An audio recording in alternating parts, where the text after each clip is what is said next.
Don't forget to like and subscribe below. Another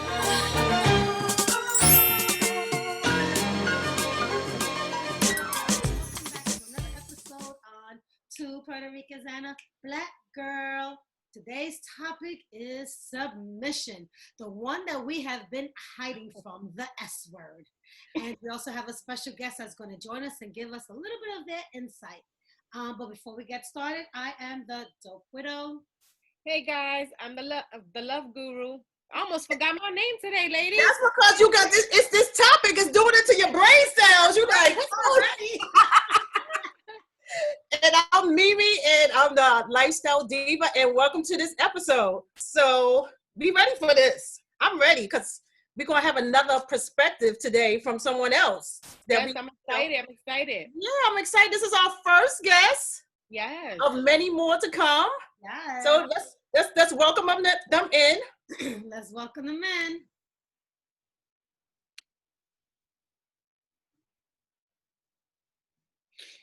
Hey! Oh, hi. Hello. Oh, he's connecting to audio. Okay. Let's see. Oh, we hear you. Oh, praise him. What's happening? Hey, how are you? Yeah. How's it going? Good. Welcome to the show. Yes. Thanks for having me on the show. Yes. So, ladies, whatever you want to introduce him? Well, I would like for him to go ahead and introduce himself so he could tell the people a little bit about himself. All right.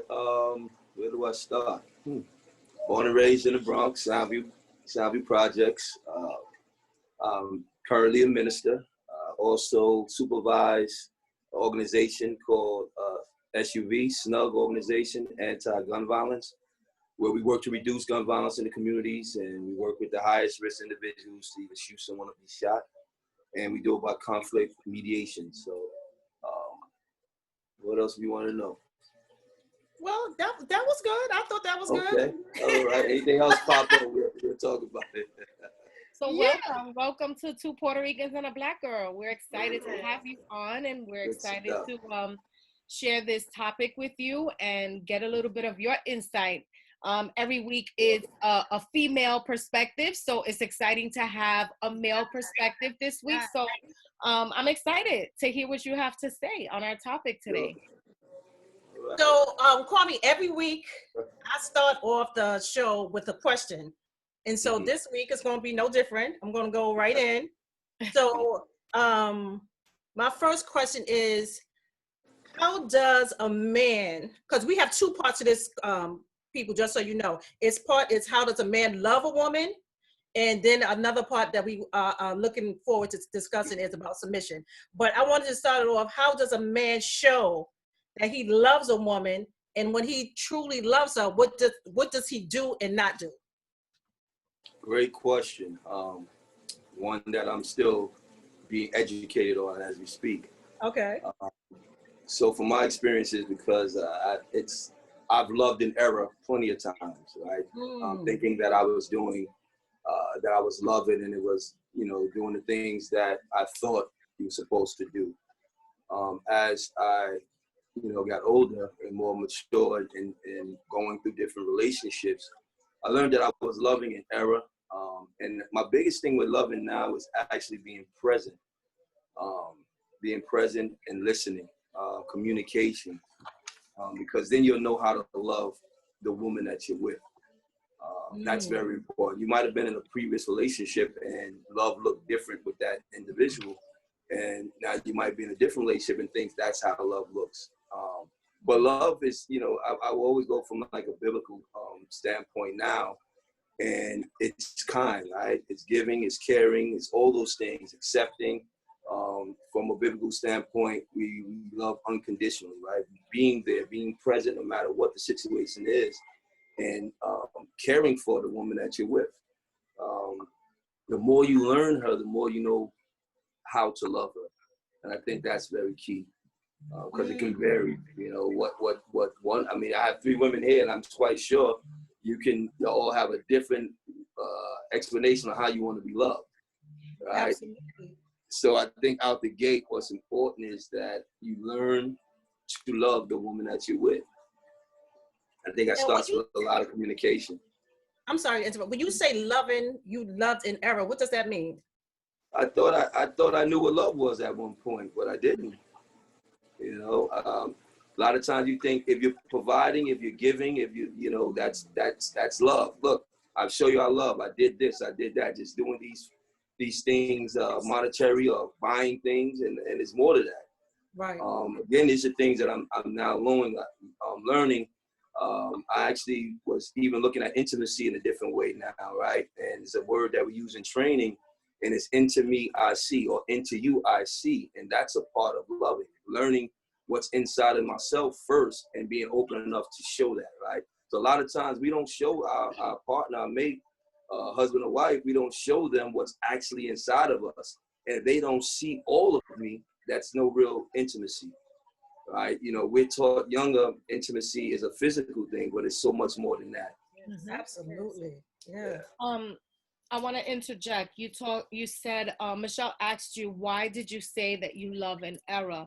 And I'm gonna disagree and play kind of devil's advocate, only because we just had our 2 previous shows that were. We touched the topic of the 5 love languages, and you mentioned loving by paying the bills or doing this or buying a gift, but those are several of the love languages. One of them is the gift giving. One of them is words. The other one is oh my God, ladies, help me out. I can't remember. Can I interject right there?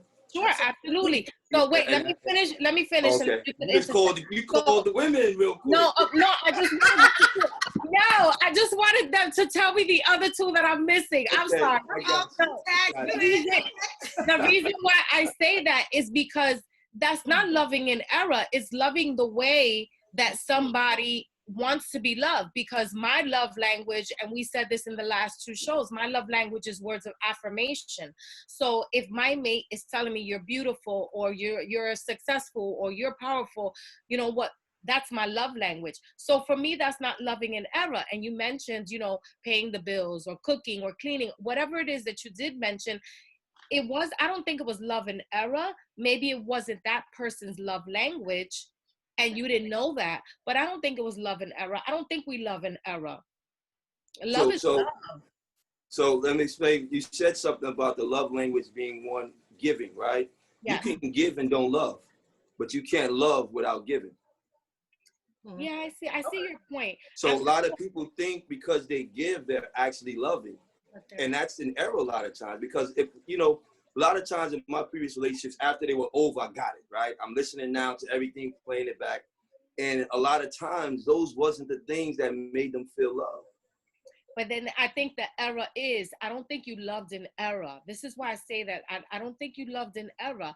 I think you didn't know their love language.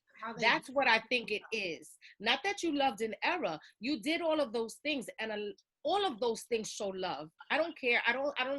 My opinion, not that I don't care. My opinion, if I cook dinner for you, that's love. That's showing you love. I'm taking care of you. If I wash your clothes and fold them and put them away, that's taking care of you. If I shine your shoes because that's what I feel like doing tonight, I want to make sure my man is looking good for his meeting tomorrow with his nice shoes. That's love.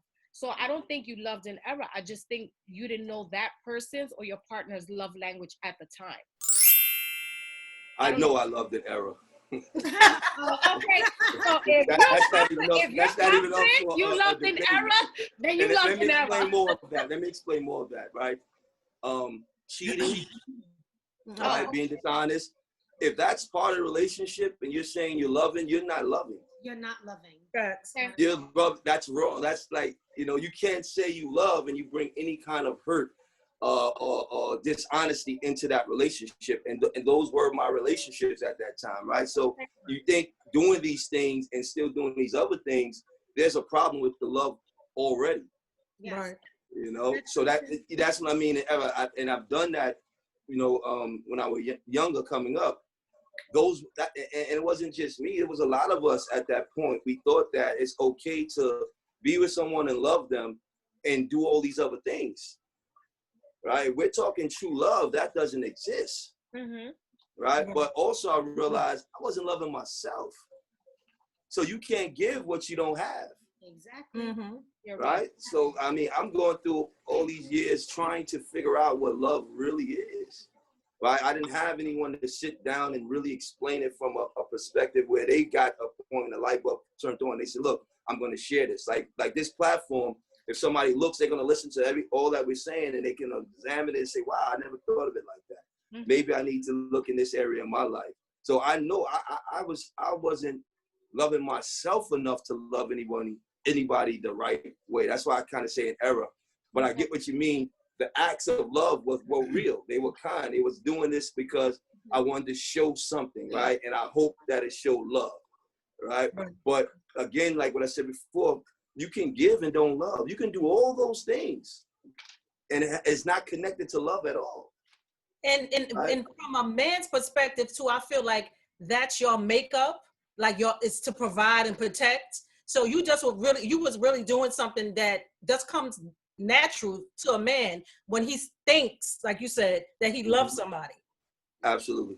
Yeah.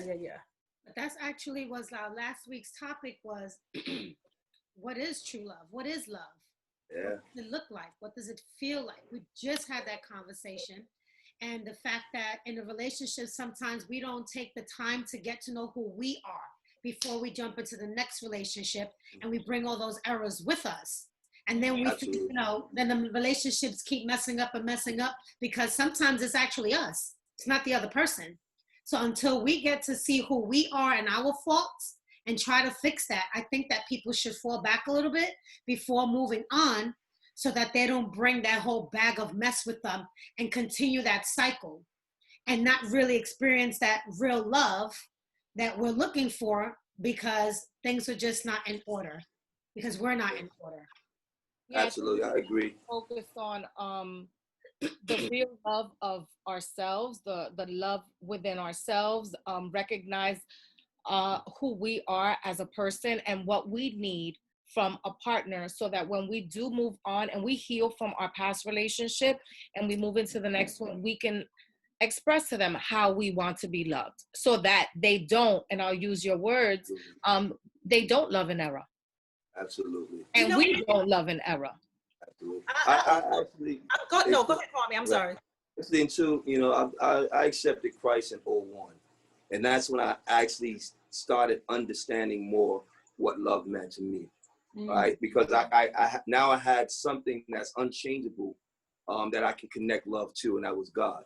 Right. So God is the example of love for me. So when I see that, it gives me a balance. I can check myself in how I'm loving through the love of God. So that's what I didn't have before. I didn't understand it before. So I'm trying to weigh it out and get a example of what we might say the perfect love, right? And the only place I found that was in God. So the more I learned about God, the more I learned how to love. That's where it changed. I thought I was loving all these years. I thought I loved all these different women in my previous relationships. And then I realized now a lot of it wasn't love, And now that I have God as the head of my life, and I love everyone, I love everyone I was with prior. We have good friendships and we talk and all that, but I didn't know what love really was.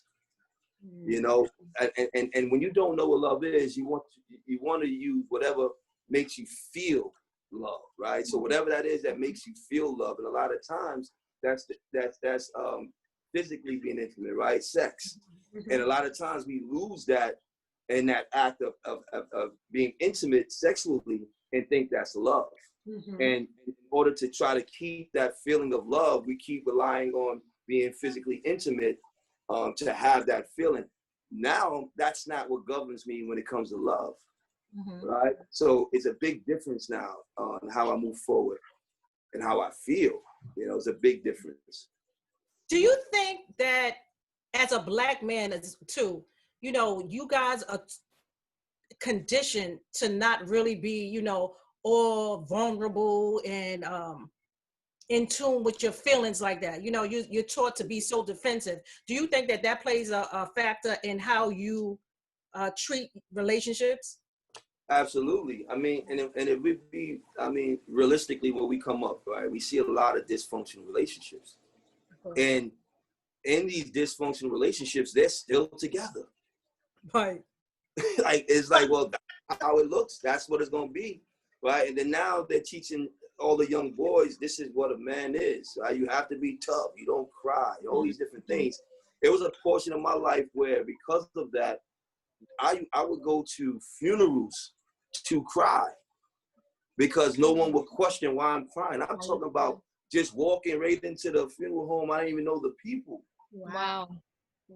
Because I had to get these emotions out, right? So it deals with a lot of our human development, right? So when I studied Erik Erikson, he talks about human development. The first stage from the infancy to one is when you find out if you can trust or mistrust. And I found out one of the things I learned is when I grew up, if a baby was crying, we were taught, don't pick the baby up, right? I don't know if you were told that in your house. So like they said, you're going to spoil that baby.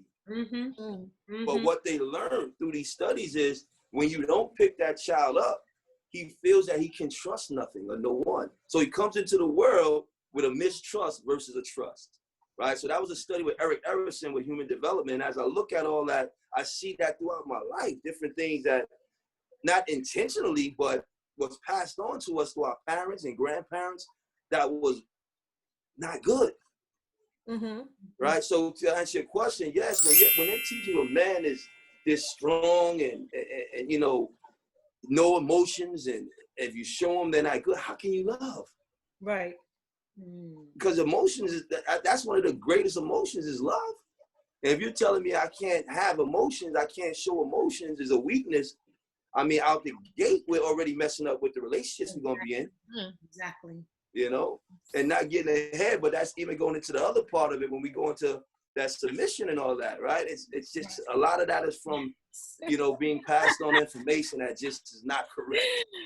That's a word. It's just you like can see that word. It gets a little spark to us right there. Yes, it does something to me. Like that word. Every time I hear it, it just like, oh, it's just like you may have to jump into that right now. A little bit about submission. I mean, it's in the room. It's in the room. Go ahead, speak on it. With submission, right? We first got to look at where it comes from. And that's the thing that you know, most people don't look at. They just throw it around. Why be submissive to your husband? You know, it comes from the Bible, right? So if it's a biblical principle and it's an order of God, you have to be in line with these principles of the Bible, right? Now, if we're believers and we talk about submissive, that word should not be harsh, because that means the husband, the head of the husband is Christ, right? So submission is really given the order that was given by God in the Bible. So submissive just means God's over me. It's God, husband, wife, children. It's an order, right? But the way that God teaches me to treat my wife, then submissive is no longer a bad thing. But if I'm not living godly principles and I'm not loving my wife like I should love her, then here we go. If I'm using it in an abusive way, if I'm using it as, you know, making my wife feel inferior or less than, then we have a problem. But that's not why it was placed in the Bible. It's not to make. Nowhere does it says that that you're weak because of your submissive. It's just an order, right? But when we take it from a worldly principle, we know what we get. We get a bunch of abusive men over women, right? That's not living a godly life, but want to take a godly principle, want to take the scripture. You know, so that's where it gets a lot thrown off. And I think that's the reason why I have an issue with the word submission. I've been in abusive relationships, and so right now I'm coming from a place where I'm guarded. Like I've been vulnerable in those past relationships, and those men have taken it to another level. So now I do understand when you say that we're focusing on it from a godly point of view. And I totally understand that. But because when I was in those past relationships, they weren't coming from a godly point of view. I was, but they weren't. And so when I entered those relationships, I was very vulnerable with them. I gave them my all. I gave them who I was 100%. And they took advantage of that, and they abused that. And so in turn, they abused me. And so now, I'm not going to say that I'm totally healed from those past relationships, but I'm a stronger person. And it's just hard for me to now submit. It's hard for me to now let my guard down and let someone really in. I can let you in, but I'm going to let you in as much as I want to let you in. I'm going to let you know me as much as I want to let you know me, but I'm not going to give you the entire me. And I feel that's hindering certain relationships, and I just don't know how to get rid of it. You know what? That's why I don't like the word submission. And also because I'm such a strong woman that I feel like if I submit again, it shows my weakness. And I don't ever want to be seen as weak, especially by a man, because I've been abused. How do you define submission or submitting? What does that mean to you? I just feel naked if I submit. And not physically, but I just feel naked, like they see all of me, every part of me. And I don't want to give anyone the upper hand to see that ever again, because I just don't feel like they're going to treasure it. They're going to nurture it. They're going to love it. They're going to take care of it like a baby. That I don't feel like they're going to do that. I gave it. I gave my 100, and they did not. They destroyed it. They stepped all over it. And so right now, that's why that word submission, in a way, is like taboo for me. Like, no, I'm not going to submit. And that was so honest. This is like burning. That was so honest that it was beautiful. But on the flip side of that, I'm actually looking forward to being able to be in a relationship where I can feel comfortable in saying I want to submit to this person, because I can take off all those layers. I don't have to be the superwoman. I don't have to wear the cape. I don't have to be super mom. You know, as black women, we wear so many capes already. Like, we already have to wear the pants sometimes. We already have to be, have to wear so many hats. I want to be able to be with a man who tells me, I got you. You could take the cape off, relax. I got you. I'm protecting you. I got you covered. So when that comes, sis, the guy that's able to do that for you, it's going to come so naturally that you're just going to have your defenses down and you're not even going to realize it. You're not. And also what you need to realize is that submission is not for your little boo. Your submission is not for a boyfriend. Submission happens to be for a husband, right? And so when you are in a relationship and you are equally yoked, when you and that person are married and you are one, that husband is supposed to submit to Christ, because Christ is the head of the church. Absolutely. And then the wife submits to the husband. If you guys are one and you're praying, you have that foundation, it's very easy to submit to the husband, because you know he's being led by Christ. He's not going to lead you in the right way. Is every Christian relationship perfect? No. But if you happen to be in one that you guys are on the same accord, on the same page, then it makes things a little easier. And submission is a choice. It's not a servitude. Before now, when I got married, because I really am a widow. So when I had to do the initial counseling and that word submission came up, I was like, gave him the rock, like, submit. Like, I'm not, you mentioned shine. In my head, I'm like, I'm not shining shoes. You're not going to tell me food ready. You're not going to tell me be in bed ready because I'm coming out the shop. No, This is going to be, I need to be willing. But now on this other leg of it, I see submission so different and so beautiful. Right. You're equally yoked because it's a choice that I'm going to make to decide to yield to my husband. Not that I'm forced. Submission is not control. Most people think that it has to do with control. It's not control. And if you're in a relationship that both of you understand who Christ is, you will recognize that it's not a control. You still have your connection to God. And you have to spend that quiet time with God. And if your husband wants to do something that you feel that's like, take it to God.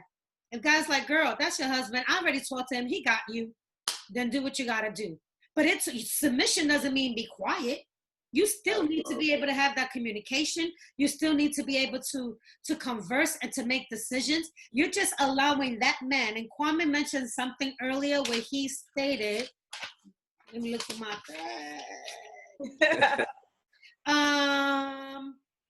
it was either Kwame or Michelle, to provide and to protect, and that's like the nature of men. Mm-hmm. Men are the leaders, and if we take that away from them, we're not allowing them to be what they were called to be, which were leaders of the household. That doesn't mean that we can't be assertive. It doesn't mean that we can have our opinions. It just means allow your husband to take on that role that they're supposed to take, and the wife take on the role that we're supposed to take, but without losing who you are. That's how I feel. Like, you're still not going to control me. I'm not going to lose who I am. That was perfectly said. Damn. Right? The submission part is saying I'm going to allow my husband to lead. Exactly. Right? And believe it or not, every woman instinctively wants to be led by their husband. Yes, we do. Instinctively. And like you said, with men, we want to be a provider, right? So when you look at what's going on so many times now in the way the world is, right? Both people, the husband is not being able to be who he is, and the wife not being able to submit because of that, because of so many things that's already missing. It's so many traumas, right? First, I commend Black women, women of color. Over the last few years, I realized how much y'all really have to go through. Mm-hmm. Right? We talk about what a Black man goes through, but what Black women have to go through, and then stand there and still try to help us stay alive and try to help uplift us and keep us going and not giving up, it's mighty. So I applaud y'all for that, right? But when you really find, like you said, a man who's being led by Christ, right? Submissive is he. Let me give you a story.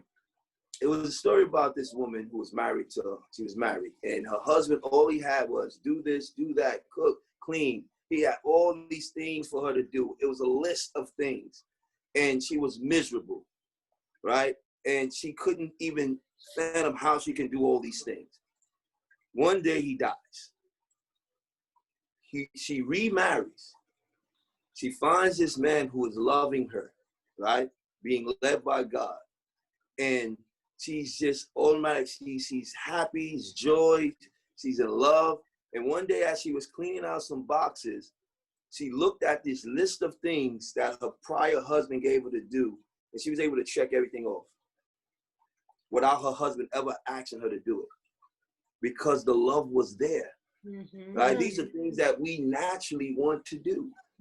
Right? So I get it. If it's not, again, if we're going to use a biblical scripture, we got to be willing to be connected to the God that gave the scripture. Or it's never going to work. It's never going to work, because I'm going to find a way to justify everything I do. Right? It says the way that seemeth right unto a man, the end thereof is destruction, death. Right? I can come up with 1,000 things to justify what I do. But when I weigh it against scripture, that's it. That's the final word. You know, so you can't use that submissive and all these different things if you're not willing to submit to God himself. That's when you just said that in your story, you used the analogy of she was able to check off things. I think in what we do wrong sometimes in relationship, men and women, is we don't prepare for relationships like we do other things. Like relationships should take preparation, just like you prepare yourself to get ready to go to work. You prepare yourself to get ready for an event. And throughout your life, you should be preparing yourself. If you know that the point that you want to reach is being in a successful relationship, you should be preparing yourself mentally and emotionally for that. And we never do that, you know, prepare ourselves for a relationship. At all. I agree. You know? I agree. If I was prepared in my relationships when I was younger, you know, how that looks to me now, I didn't view it then. Like, it was in the moment. Right. I wasn't even looking at that time in some of my previous relationships when I was younger. I wasn't looking to get married. I was looking for the future, because at that time, I didn't even expect to be alive. I didn't expect to make it to be 20, 25. Like, so if I'm not even in my mind expecting to be here, you know what? And I looked at it, and it's traumatizing, because when I didn't think I was going to make it to be 20 years old, 25, my mindset was I need to have kids. It had nothing to do with being in a relationship or marriage. I need kids. I don't know how long I'm going to be here. I need kids, right? And that's dysfunctional. That's all messed up. But it's so many of us going through this because there's so much, you know, trauma that we experience. You know, so when we talk about planning a relationship, I'm learning stuff about myself now at 50 years old. Yeah. That I'm like, how didn't I know this? Yeah. Like, wow. Right? You know, like, this been there all this time. Yeah. You know, and especially about women. I'm learning things about women now. I'm like, wow. I didn't know. What you learning?